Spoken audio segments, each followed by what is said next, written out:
हम बचपन से सुनते आ रहे हैं कि शुगर के मरीजों को मीठा नहीं खाना चाहिए और ये बात है भी सच। लेकिन क्या आपको पता है कि मीठे से भी ज़्यादा खतरनाक चीज़ हम रोज़ाना खा रहे हैं और कोई मना भी नहीं करता? क्योंकि अक्सर को तो मालूम ही नहीं कि उससे भी शुगर बढ़ सकती है। जी हाँ, मैं बात कर रहा हूँ अनाज की, यानी कि गंदम, चावल, दालें वगैरह। आप सोच रहे होंगे कि गंदम, चावल और दालों में से तो कोई भी चीज़ मीठी नहीं होती। फिर ये कैसे शुगर बढ़ने की वजह बनती हैं? तो नो डाउट इनका जायका मीठा नहीं होता, लेकिन जिस्म के अंदर जाकर ये सब चीज़ें बड़ी तेज़ी से ग्लूकोज यानी कि शक्कर में बदल जाती हैं।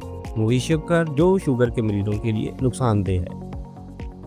अब होता ये है कि जब हम अनाज खाते हैं तो जिस्म उनमें मौजूद कार्बोहाइड्रेट्स को तोड़कर ग्लूकोज बनाता है।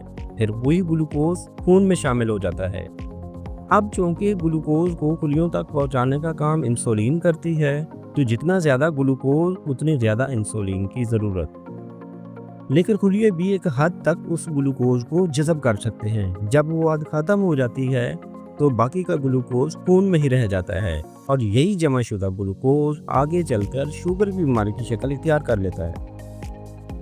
अब आते हैं अनाज की तरफ। चूँकि अनाज कार्बोहाइड्रेट से भरपूर होते हैं, इसलिए शुगर के मरीजों के लिए चीनी से भी ज़्यादा खतरनाक बन जाते हैं। मसलन एक कप चावल में लगभग 45 ग्राम कार्बोहाइड्रेट्स होते हैं। ये बिल्कुल ऐसे ही है जैसे आपने 10 चम्मच चीनी खा ली हो।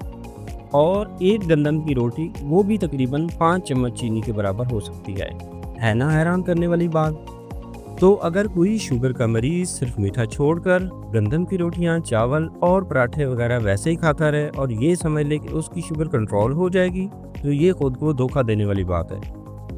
अब सवाल ये है कि फिर करें क्या? तो जनाब, हल बहुत आसान है। अनाज को मुकम्मल छोड़ने की ज़रूरत नहीं, बस इसकी मिकदार को समझदारी से कंट्रोल करें और ख़ास तौर पर सफ़ेद आटा, सफ़ेद चावल और डबा रोटी जैसे रिफाइंड अनाज से दूर रहें।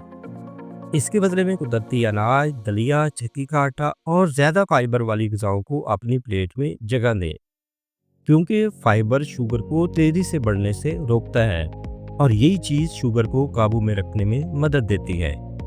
याद रखें, शुगर पर काबू पाना मुश्किल नहीं, बस हमें अपने खाने को समझना और संभालना होगा। शुक्रिया।